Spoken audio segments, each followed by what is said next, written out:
So I have been fortunate enough to visit Hoja Nueva, a rewilding and rehabilitation center here in Peru. Now, after being here for a while, I understand that there's a lot more going on here than just that. So maybe you can tell me exactly what you do here. Yeah. And start there. Cool. So Hoja Nueva started as actually primarily focused on like agroforestry. Nope. It's good. That's okay. And then take it again. Nope. Yeah. I can rerun that intro again. Ready? 1, 2, 3. I have been fortunate enough to find myself here at Hoja Nueva, a very reputable rewilding and rehabilitation center here in Peru. But after being here for quite some time, I understand that there's a lot more going on here on a daily basis. And maybe you can continue to tell us maybe what this is all about and where you see this going. Yeah, definitely. So big picture, we kind of have 3 pillars: applied conservation, the rescue and rewilding program, and wildlife research. And so we've been here for a little over 10 years in the region. Started out focused a little bit more on community development and agroforestry, things that kind of tied us to the local remote communities here, and focusing on really like seeing where we can fit into turning a new leaf for conservation, which is actually where Hoja Nueva comes from, is new leaf. Okay. And that was really to be more inclusive, collaborative, and focus on how can we change how we're doing conservation globally, not just here. And then started as, research, getting students down here, has grown into something obviously much bigger.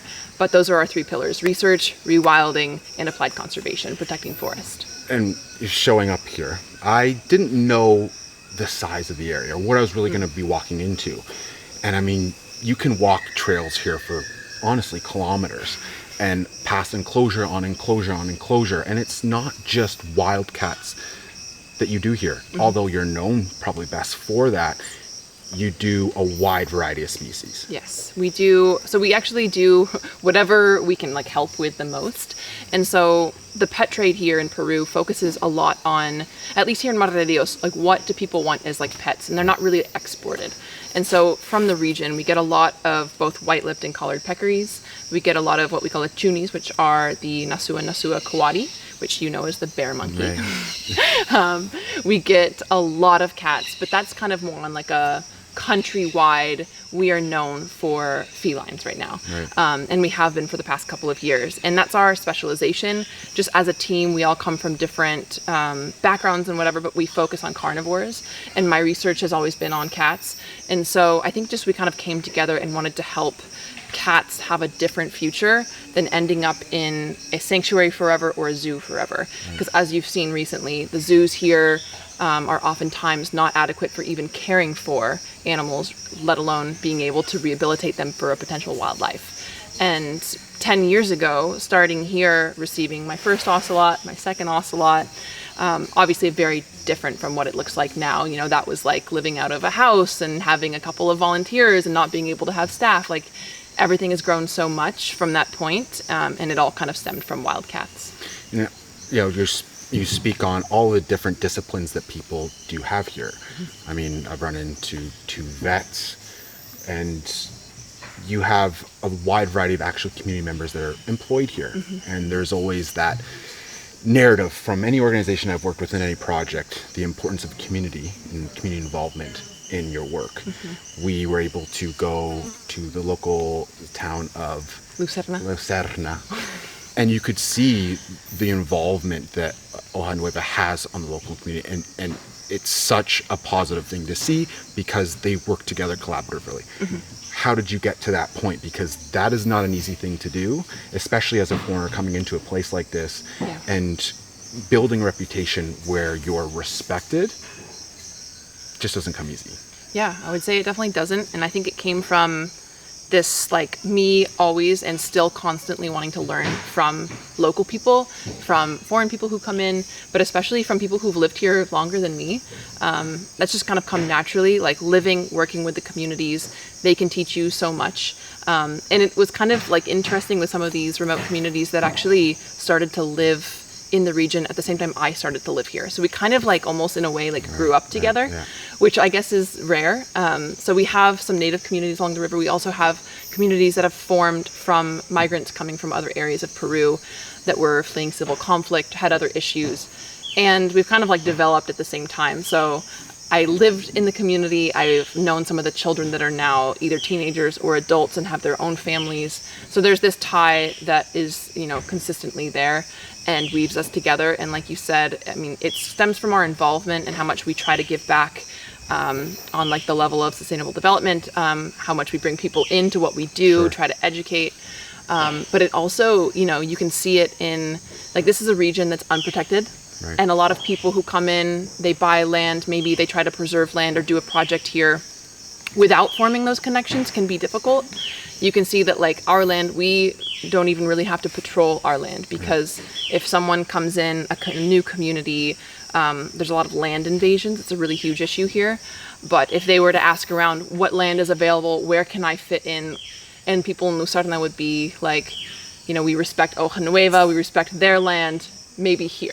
Right. And so that's like an aspect for us that's like really strong, is like we have that tie, we have that like respect, that mutual kind of relationship that I think just takes time and a lot of effort to create. Yeah, I mean, I even just see firsthand that the ongoing support and partnership happens day to day. We were just in there the other day and everyone was bringing up their dogs, and you were treating, not only all the actual wildlife here, but there's the domestic aspect as well, and being able to support them in that way, which they wouldn't obviously be able to do on their own for the most part. And so the comfortability that they have to come up to you and seeing that you form relationships with a ton of people in that community was just really cool to see. And so there's an ongoing, clearly daily initiative, and that comes through public health. Yeah, public health, anything that benefits both people. And for us, obviously, we're a team that cares a lot about animals, wild and domestic. And so it comes from our love of animals and helping people coexist with wild animals, how to better keep the community as safe of a place as possible. And so like people, when they come in and they have, they might have some pet peccaries, they might have pet monkeys, things like that. The relationships that we've developed specifically through education programs with children, the children are the ones who come to us and are like, hey, just so you know, so-and-so has a monkey. Right. And they're like, look, we know that this is, and it's the kids who come to us who are like, we think this is wrong based on like what we've been learning. And so like, maybe we can take you and we can talk to them. And it's just a really great to kind of like see that change happen. It's slow but steady, and it's in the right direction. And so we feel really positive about our impact. Right. Now, in terms of impact in general, obviously you've created what you've created here, and what you're able to do on an individual level, organization level here. But obviously you have aspirations for a bigger picture, that bigger picture being attacking the root cause and not just the symptom. What is the symptom and what is the root cause? And how do you attack the root cause? Yeah, I would say like through our kind of like 3 pillars, like we as a team, we've been here for a while, we care a lot about this region. So there's, protecting land, and through education programs, conserving what is left of this region, because it is fully unprotected. No one's coming out here checking on it. There's a lot of illegal activity that happens along it. What can we do like on the ground here? Because we're boots on the ground. We live here. We're always here. What can we do to help conserve this area?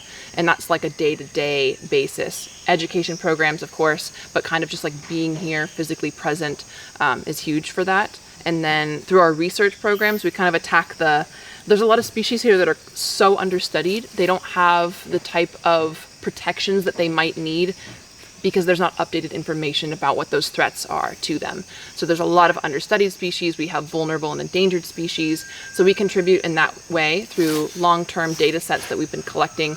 We've got hundreds of camera traps up at a time collecting data on wild populations. And that all feeds into maybe updating IUCN statuses, maybe through publications. But it also helps us in the communities. It helps us through education, and it contributes to our rewilding programs. And so we know basically everything there is to know about the wild populations of the animals that we are rehabbing for release here, which is really special.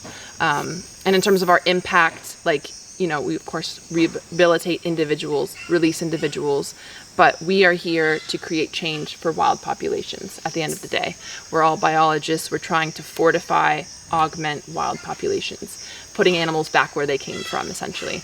And in terms of the root cause, wildlife trafficking in Peru, there are people who, a lot stays within like national, it doesn't get exported, a lot of the animals in the parts, but a lot does also get exported.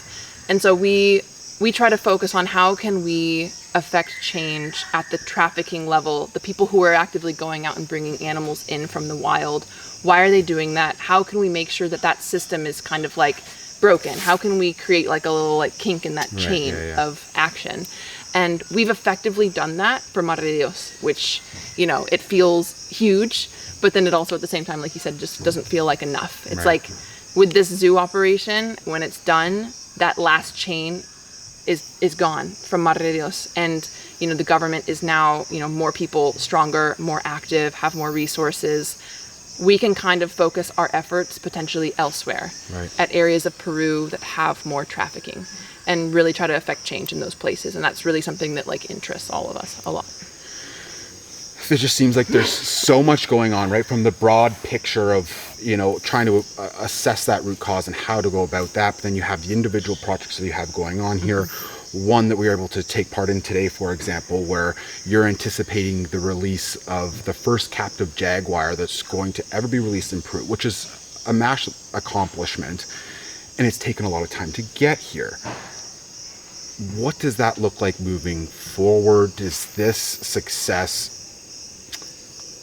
is it tangible? Do we really need to prove something to government, to the people here, so that all the other cats that you do have lined up also have that ability? Because I would imagine that if things don't go right in the situation, that you could get some flack or maybe some pushback from the government. And so I see firsthand what goes into this, but you just never know sometimes. And rewilding process and wild animals, you don't know what's out there. So what are the steps to success in a rewilding program, especially when it comes to a cat like a jaguar that requires a lot of permits and all the things to go right to ensure that nothing wrong happens out there? Yeah, like you said, it's a very complicated process from the very beginning. And the rehabilitation, basically like essentially like the human contact with the animals is something that we're like very particular about. But every individual is also different. So like for instance, the jaguars that we have right now, we've got 2 that'll most likely be released in 2024, late 2024. The first 2 jaguars to ever be released in Peru from a program like ours. And it's a huge feat, but it's also a huge responsibility. And a lot of that comes from their management here. Of course, they are raised in a way that they develop all of their natural like instincts to be able to live a wild life. But because they are a big cat and not a small cat, you have this extra worry of exactly how are they with people. They come from different backgrounds. For instance, one that came more as a pet, one that came as a pet that was abused. They have completely different like behaviors, personalities because of that past, I would say, trauma in a way. So we are focused on rehabilitating them and supporting them in a way that's like psychological and behavioral at the same time as physical. And it's just so different. There's no like one-stop protocol for every jaguar. And it's a process, and we have to kind of continually check ourselves, what we're doing, what can we do or change for this individual to make it just a little bit better even. Like how can we make it so they never even see us giving them food, or, you know, how can we limit the noises that they even hear from afar. Things that like other people probably don't even, you know, remotely think about, but we kind of get down to those even minute details. And so, yeah, just to kind of like, I mean, at the end of the day, it's a huge feat, but it's also something that we feel the responsibility of every day. Right. And I imagine seeing here, there's a structure to every day, from the maintenance to all animals. And that is a lot on its own. And then you have instances that come up where all of a sudden you get notification of an animal that needs to come in, and all of a sudden there needs to be another enclosure built, and you know, something may be wrong with another animal and the vet needs to attend. There's just, at the drop of a hat, things need to change. Yeah. And you need to go to that issue. It can be hectic and it can be stressful. How do you manage those things, and do you let that stress get to you? Or have you got to a point now where you're able to manage it and you understand you're doing all that you can with the funds and the resources that you can, because realistically, there's only so much you can do. And I imagine for someone like yourself who is constantly raising the bar and trying to do more and more and more, that's how you got to the place you are now. How do you come to your senses with that? Like, there's only so much we can do, and where does that support come in from most, and where can people come in to help? Yeah, I think that's a great point. Like, we do the utmost possible with the resources that we have, and we can do a lot. But of course, there's always that like glass ceiling, you know, there's always something that you can do more with more resources. But we're always, like you said, kind of like we're having to shift our plans. It's like we can make a plan, but it's never going to go to plan because of the simple fact that like tomorrow someone can jump off. Yeah. Someone can drop off a full-grown spider monkey at the port because they know that we're here and that spider monkey's been raised for 6 years in someone's home and we have to deal with that. Or the government will bring in, like they did yesterday, the tamandua when we were already focused on like all of the zoo animals, and it was just kind of, you shift things. And like I said, there's always room for more growth. But I think for us, we just try to focus as much as possible on like every individual animal and what they need, and then a little bit into the future. Right. And like that's kind of like all that you can do. And then as they come in, try to, you know, help as much as possible. We obviously make room for as much as possible any of the animals that we receive notice of that we think have the most capability of living a wildlife. We give them priority, I would say. So like we receive notifications all the time of, you know, older jaguars, older pumas, even like bears and things like that, that people want us to take from zoos, for example. It's one thing that we don't do is because we don't want to contribute to the system of even these kind of well-known zoos kind of switching out their older cats and then bringing in younger ones to kind of continue that system. Even though they're more reputable, they have the resources to take care of animals. Even so, we kind of have to prioritize our time and our resources for animals that we truly believe have a chance at being wild. Now, we talk about chances of being wild. Obviously, not everyone can. Now, I think that there's this bad PR around the fact that, you know, animals, if they've been in captivity for X amount of time, they can't be wild again. You've proven that is wrong. But there's obviously animals, like you said, that do come in that have, for whatever reason, be it physical or just the situation they were in before, they can't be rewilded again. And so what does that look like here? They essentially just live out the rest of their life the best that they can, and you provide the best care possible. What is the difference, and what are some of those determining factors? Yeah, I would say, you know, some of them we know upon rescue that they're not an animal for release, and that's just based on physicality. So like the blind marga that you got to meet, or ones that have, you know, some sort of like physical impediment that make it so they can't live a wild life. That we know right away. But sometimes we receive animals, and yeah, they might be a little bit older. They might be from, you know, some sort of like, you know, zoo or captivity in a home or whatever. But that doesn't mean that they don't have a chance. And so we still try to focus on giving those animals the best chance possible, which really is just something we're able to tell with them living in such a remote enclosure in their natural habitat within, I would say, like the first couple of weeks, sometimes months. And we can kind of tell that mostly based on how they are around humans. And it's mostly for their own good, because you also don't want to be releasing an animal that you just like aren't sure is going to make it.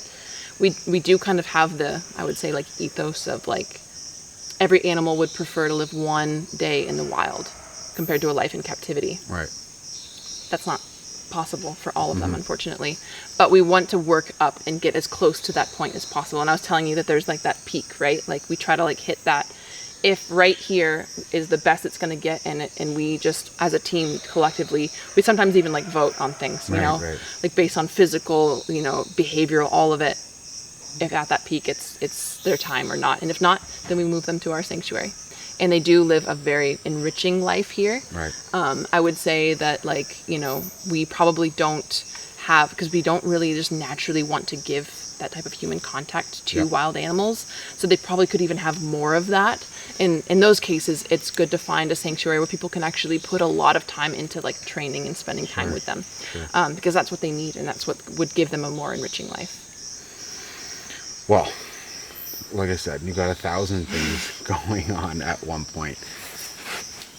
Any given time, things can arise, and we had the opportunity to go to the zoo. in Madre de Dios. That has now shut down after collaboration with the government. We've done step one. We've taken out a lineup of animals, but there's a few still remaining at the zoo. Obviously, this is going to be a large project. There's a caiman that you didn't expect. There's two. 2 or 4 Yeah. anacondas, a jaguar, a puma. A project like this takes a lot of planning, organization, money, all of those things. You're planning to do this in the next, call it, month or so. In anticipation of a project like this, what goes into that? Because it's not easy. And how do you set up success? Yeah. I mean, the first step for us is like making room. Obviously, a lot of the animals that we accept are with us for anywhere between 6 months and often sometimes 2 years, basically, if we get them from like a baby. So you have to imagine we're taking in a lot more animals than we're able to release in a given year, which is why sometimes we just need to build more enclosures. And so the first step for us is creating that space, creating those enclosures, ordering materials, which for us means a lot. It's like a lot bigger of a process than I think is, for other centers that are more like close to a city, for example. We order materials like our chain link and our tubes. They come all the way from Lima and Arequipa.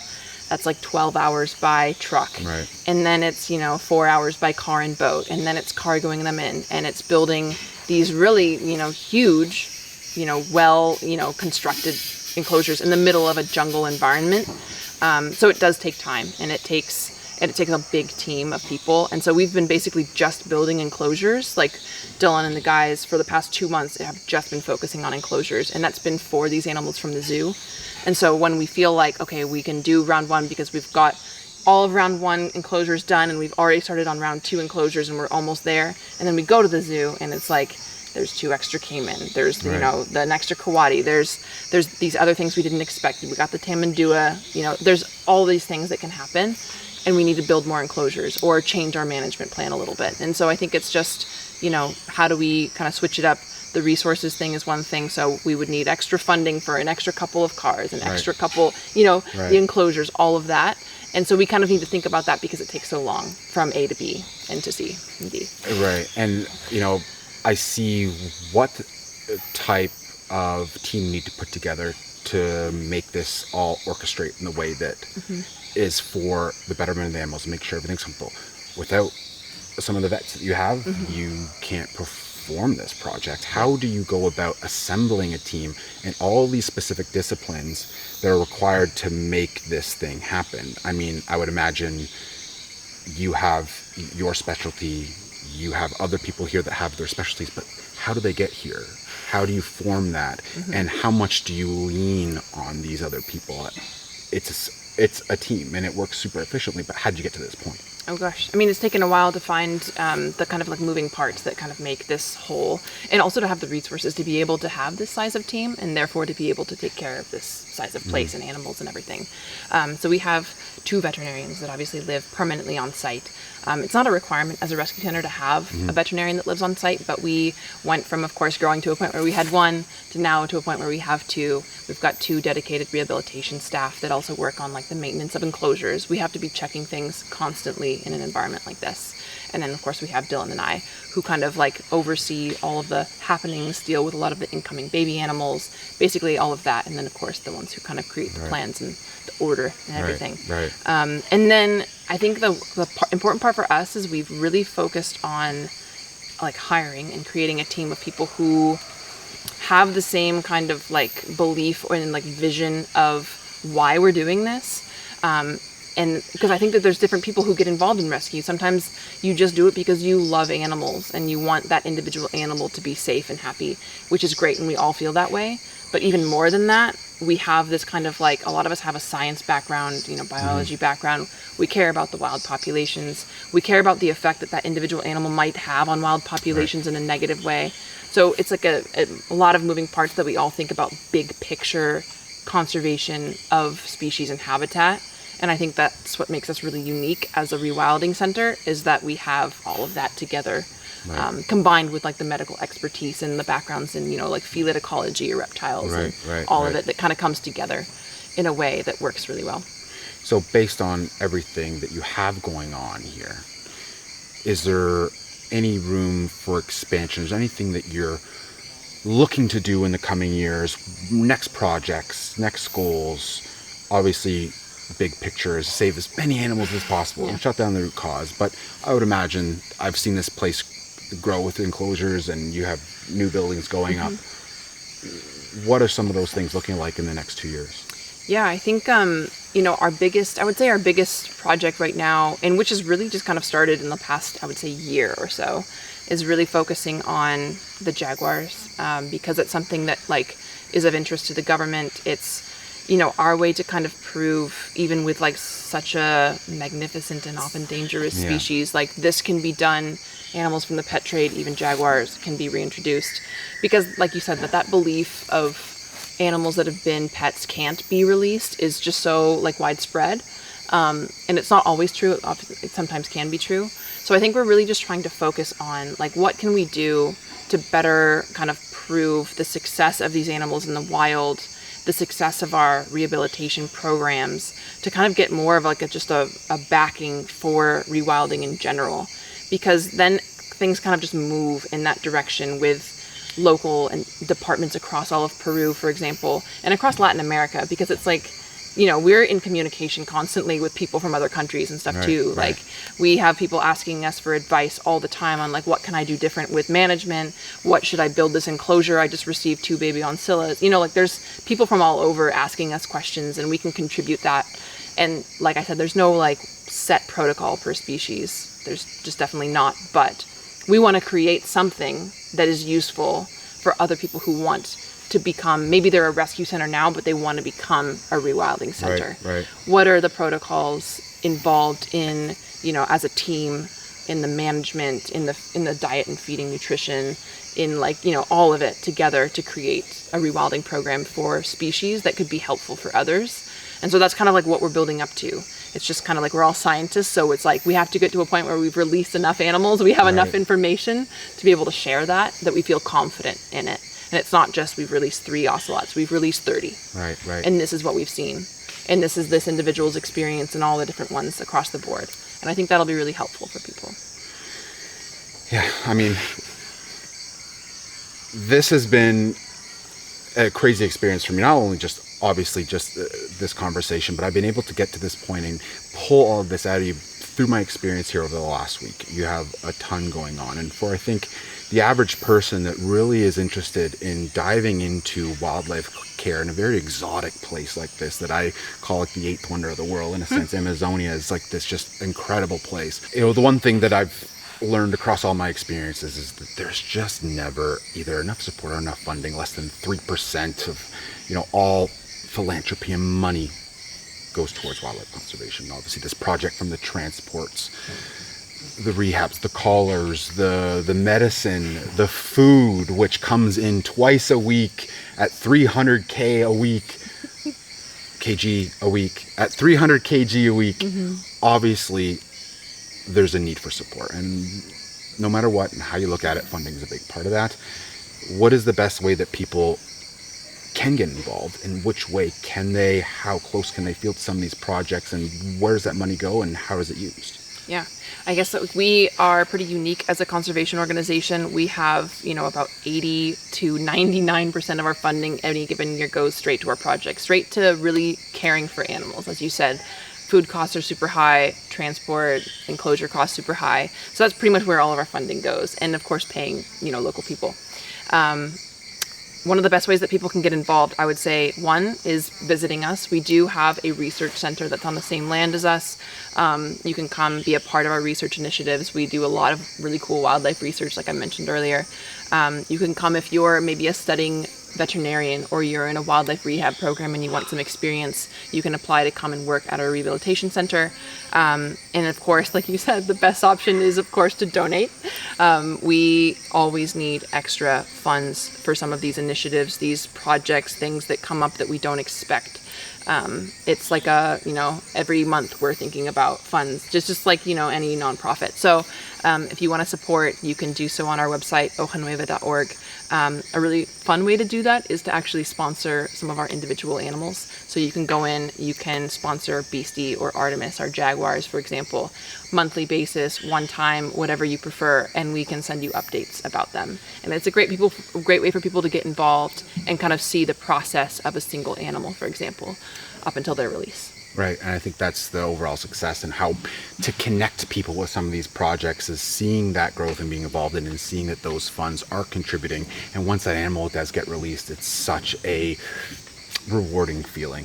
This is such a great place to come and learn about rewilding and rehabilitation.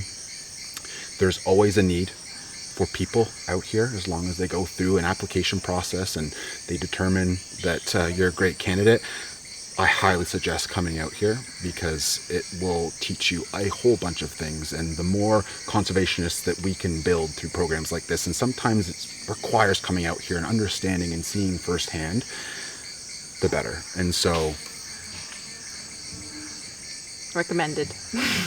Yes, you know where I was going with that. Yeah. Let me maybe this. And so, if you ever have the opportunity to get out to the Amazon, I recommend putting an application in, coming here, because you will grow a lot as a person and be aligned with a whole group and team here that are all focused on the same goal, and that's saving wildlife and making animals wild.